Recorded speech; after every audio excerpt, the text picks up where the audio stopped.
So now we need to put all these puzzle pieces together. By the way, you're supposed to notice I got puzzle pieces on the side of the PowerPoint. Ooh, ah, right? Thank you. I just had to get that thrown in there. So if I'm going to put all those things together, I need a combination of my standards of mathematical practice. That's the doing and the demonstrating in math. Okay, that's what that is. I'm going to have to work on effective questioning. I don't want to get answer getting things. I want to dive down and ask how you solved it, how did you know, what clues did you use, could you try it another way, is there something more efficient, could you draw a picture, those kind of things. Those are effective questioning strategies. And then we have to dive into rich mathematical tasks. Not only is that required by the Iowa Corps, but it looks like we're going to be leaving Iowa assessments, definitely in the form they are in now. This will be the last year we'll take them in their current form. And as of tomorrow, the notice will be given of Smarter Balance to be formally adopted. And unless our legislation backs off on it, by spring of 2017, grades 3 through 11 will be taking Smarter Balanced. Smarter Balanced assessments are very much performance task-based, explanation-based. Here is a scenario and work that's done, find the problem in the work, explain what was right, explain what was wrong. Our current textbooks are really lacking in those types of pieces.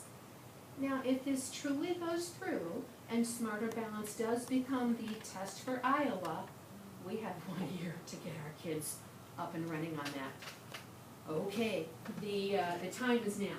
So I'm going to have a couple of videos here I'm going to ask you to watch. The first one, I've got 3 questions I want you to consider. They're like 5 and 6 minutes videos, okay, so they're not real long. In this one, I want you to ask yourself, how does the teacher focus this lesson both on precise calculations and precise language? That's the first thing I want you to watch for. There's 3 things. The second thing, I want you to consider the strategies the teacher is using to draw the student's attention to this precision. That's her main goal of this lesson. And the teacher shouldn't be the holder of all the knowledge. The responsibility needs to be shifted to the students. How does she do that? Okay, so this one comes from the teaching channel, and if all of the technology gods are aligned, it will play. I have it preloaded. Let's make our life easy. I know a desktop is great, isn't it? It doesn't look that way if it's not in projector mode. It's organized. All right, let's see if I can actually make this play like I want it. Maybe I should have hit the other one. We'll check. Thank you for bearing with me. In the Common Core, we have both practice standards and content standards. I say, you say, precision? Precision. Precision. The math itself is fairly standard. Calculate the surface area of a complex shape. But what I think makes it uniquely Common Core is that in addition to the content standard, we're working with this practice standard around precision. Precision is when we're using really specific language that's very clear and very easy to follow our thinking. So students are not only seeking to find surface area, but they're also sort of reflecting on, are they being precise in their language? Are they being precise in their calculations? And are they being precise in how they communicate the problem-solving practice? Precision means like the right place, or And it means that you're accurate, which is a synonym for right. And it means that you're specific. Now, with the practice standards, it, I think, is an opportunity to reflect more purposefully on how am I directly tying this into instruction and planning. To find the surface area of a complex figure, we must use blank. What do you think, Fernando? I think we should use precision. How do you all feel about that? Nayeli, I totally agree. I'm going to write precision. I would like us to write precision as a class. Precision. Which means? Which means our math work is accurate. Oh, how do you feel about that? Which means our math is accurate. I underestimated us. I'm very impressed with Your precision of language. And within there, what I chose to really zoom in on is that specifying units accurately. Being a stickler, so not just saying 34, but 34 inches. Here's a simple shape. It's quadrilateral. How do I find the area of it? What should I do? Fernando. I think you should do 4 inches Thanks for being precise, okay? times 4 inches. Plus 3. Plus 3 what? Plus 3 centimeters squared. Thank you. Well, is it inches though? I mean, centimeters. It's just such a nice natural tie-in to surface area. What's by 8 times? 8 what?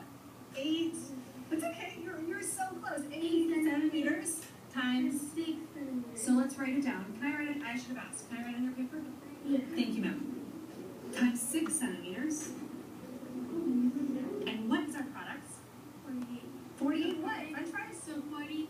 The product is 48 centimeters. Centimeters. Squared. Beautiful. I know it's important for my students to be precise in their calculations and in their communication. But I haven't, until today, actually asked them to focus themselves and to use some metacognition around the ideas of precision. Why is precision important in this? Mari, then Chris. Precision is important in this because it's one of the main things in the math. Tell me more about that, though. Like, can I get help? Do you want some? Yeah, take some think time. Chris, well, is it okay if I let Chris, because I did say I was going to go to him. Is that cool? It's also important because if you just make one mistake, it could ruin your whole, the whole problem, and that's what happened with me in trigonometry because instead of adding, I multiplied, and that's what got me kind of confused at the first time. Yeah. So precision is important in terms of being accurate, for sure. I think what you saw today is saying to students, I want you to focus on precision. That is our focus together. Precision? Precision. Precision. Really naming that focus for students and shifting the responsibility to them is something that with Common Core that is newer to my classroom. The answer is 37 centimeters squared. Excellent.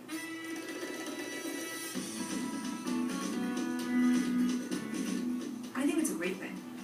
I think that the practice standards are foundational and that with every lesson you're planning, you're always coming back to them. The content is a vehicle for the practice standard, as opposed to just teaching surface area for the sake of teaching surface area.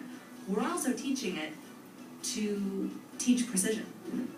At the end of the day, those are the skills that we want our students to be leaving classrooms with.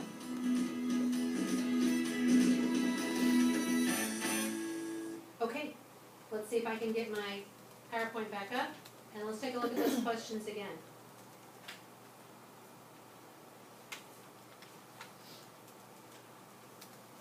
All right, let's take a look at the first question. And I'm thinking, I want your thoughts. I don't necessarily want a scripted right answer. What did you see and what did you hear as that teacher tried to focus the lesson both on precise calculations, precise language? What did you notice or what did you see?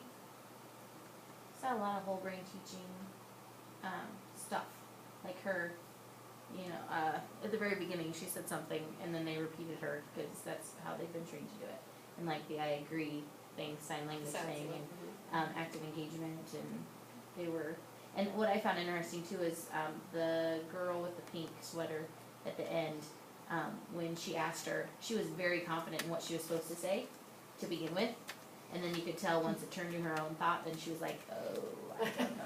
But she was very, when she reiterated the question and like she knew exactly what she was supposed to start with at least. But, so I was just surprised with that there's a lot of pre-teaching there, and at the end when she said, our goal is to be able to use this in all areas, not just to have the precise language, not just to worry about area, because how often do we have to figure that, but to be able to use that terminology.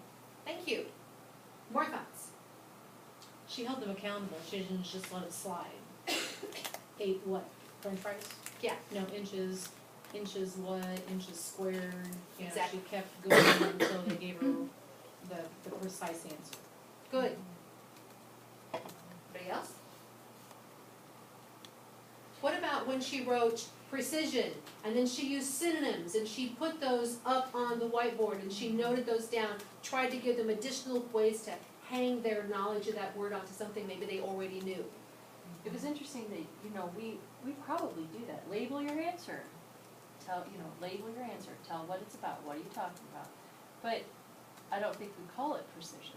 I mean, we just do that automatically, but share with them, this is why, because we want you to be precise, because we want you to be, Very much so. make it intentional that you share that with them, why. I agree. Yeah. The second question, what strategies did the teacher use to draw their attention to precision? Do you have anything to add about that one?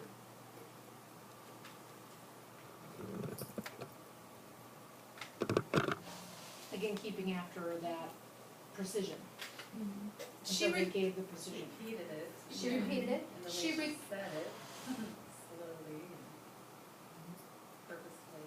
Yes, and she required the students to respond back in those complete sentences, including the precise answer. It wasn't just a number label. It was, she required the precision of an answer in a sentence. And I very much like that. Because if I can think in sentences, I'm more likely to write them down in sentences, which is a good way to get, if I can explain them. If I'm just used to spouting out the digit answer, it will be difficult for me to explain. Anything more on that second question? I thought it was neat when the one boy was able to make the correlation that, yeah, well, this happened to me when I wasn't precise. This is, I mean, he could say exactly what happened. I didn't do it, you know. Right. And so for him to be able to put that all together, Connect. and then for another kid to shake his head, yes, and for her to point that out and say, oh, you did that too, you know, like that was just a really A small cool thing, but acknowledgement. yeah, that, oh yeah, that's okay. Good. More? Last question.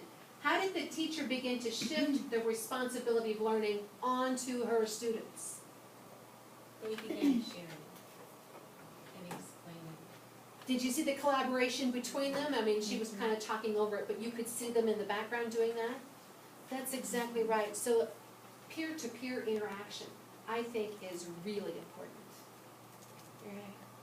You picked up this handout, and we remember that Webb's depth of knowledge, the DOK, is not about a verb. It's about the action that follows a verb. It's the level of complexity of thinking. However, it's not the only cool tool in my toolbox. I also have Bloom's taxonomy. Now, at the top of this handout, which is kind of fuzzy up here to see, but you do have it in front of you, I have old Blooms, and then I have new Blooms. And the new Blooms, they took creating and rose it to the top. Okay, so it took evaluating down a little bit. And what I've got going on here, color-coded for you, is to kind of let you see the connection between Bloom's and where it happens in Webb's depth of knowledge. Now, we care about Webb's depth of knowledge because we know assessment questions are written in a certain percentage based on the depth of knowledge, which is indicated in our core.